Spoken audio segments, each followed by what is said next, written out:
हम जिस चीज को मान रहे हैं हमको प्रत्यक्ष रूप से ऑक्सीजन दे रहे हैं, दे रहे हैं, दे रहे हैं। और हम जिस चीज को मानते हैं, आदिवासी की संस्कृति किसी पर भेद उत्पन्न नहीं करता। हम वनस्पति को मानते हैं तो किसी को जाने से क्या वर्जित होता है क्या, या उसको कभी छूट होता है क्या? लेकिन अगर मंदिर, मस्जिद, गिरजा, गुरुद्वारा में अगर उसके सिस्टम से अगर कोई दूसरे लोग प्रवेश कर जाए तो महायुद्ध हो जाएगा, होगा कि नहीं होगा? लेकिन आप जिस ब्रिज को मानते हैं, जिसको करते हैं, उसका कोई भेद नहीं है। वो भी जाएगा तो उसको उतना ही ऑक्सीजन प्राप्त होगा। जो फल आपको मीठे फल मिल रहे हैं उसको भी वही फल मिलेगा। तो कहने का मतलब है कि हमारे जो है वो भेद उत्पन्न नहीं करता। आदिवासी का संस्कृति भेद उत्पन्न नहीं करता। और ये दुनिया को में जो जलवायु है, जलवायु उसको भी संतुलित करता है, पर्यावरण को भी संतुलित करता है। तो हमारा देखा गया कि अगर एक मापदंड होता है, हर चीज का मापदंड है, शिक्षा का भी मापदंड है, हर दुनिया में जितना भी विषय वस्तु बना है हर चीज का एक मेजरमेंट का मापदंड है कि नहीं? लेकिन आज जितने भी समाज है उसका भी, जितना भी जो संस्कृति है, धर्म है, परंपरा, उसका भी एक मापदंड क्या है? सत्य के कसौटी पर, विज्ञान के कसौटी पर, तर्क के कसौटी पर, सार्वभौम मान्यता के अनुसार और कुतर्क शक्ति के द्वारा खंडन नहीं किया जा सकता। तो आज हम लोग की जो संस्कृति है ये 5 डायमेंशन पर खरा उतरता है। सत्य कसौटी पर भी, सत्य कसौटी पर इसलिए क्योंकि हम लोग जानते हैं कि अगर हम लोग पेड़ लगाएंगे तो अगर हम लोग धान बो रहे हैं या पेड़ लगा रहे हैं तो इसका एक समय निर्धारण है, एक समय के बाद में हम लोग को रिजल्ट मिलेगा। ये तय है कि नहीं? क्योंकि आज हम अपनी विशेषता को अगर नहीं जान रहे हैं इसलिए तो भटक रहे हैं ना। अगर विशेषता को हम लोग जानते तो अपने पर कायम रहते। मुसलमान कम पढ़ा भी लिखा भी है तो अपने समाज में मुस्तैद के साथ में खड़ा है, किसी दूसरे समाज में तो बने नहीं ना चला जा रहा है। जा रहा है क्या? नहीं जा रहा। क्यों?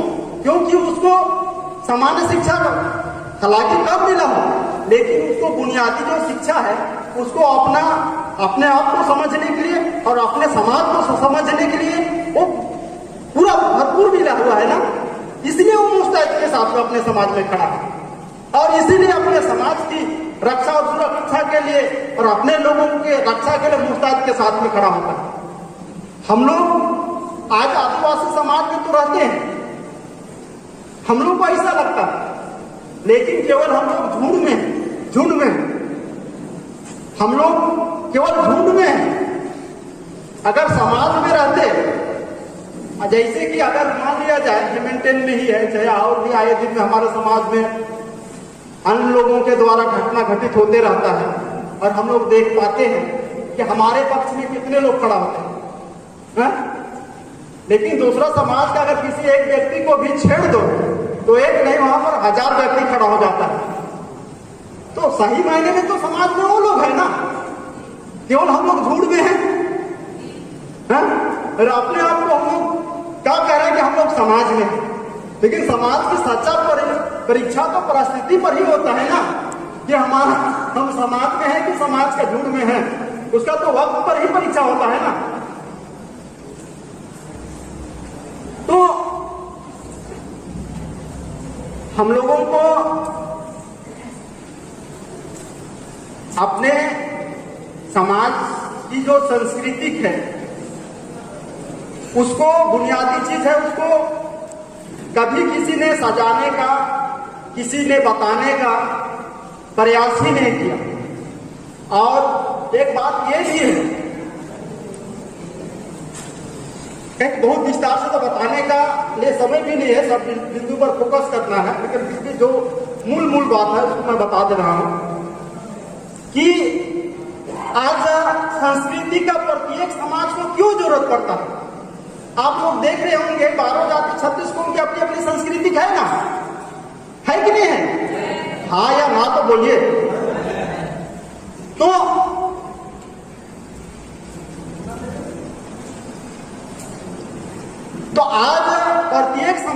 संस्कृति का जरूरत क्यों पड़ता है? कभी आप लोग विचारधारा किए हैं? कभी विचारधारा किए हैं? कभी सोचते हैं कि इतना इतना जो समाज है, सब समाज का अपना अपना सांस्कृतिक है, अगर कोई समाज बिना संस्कृति का रहे तो कैसा होगा?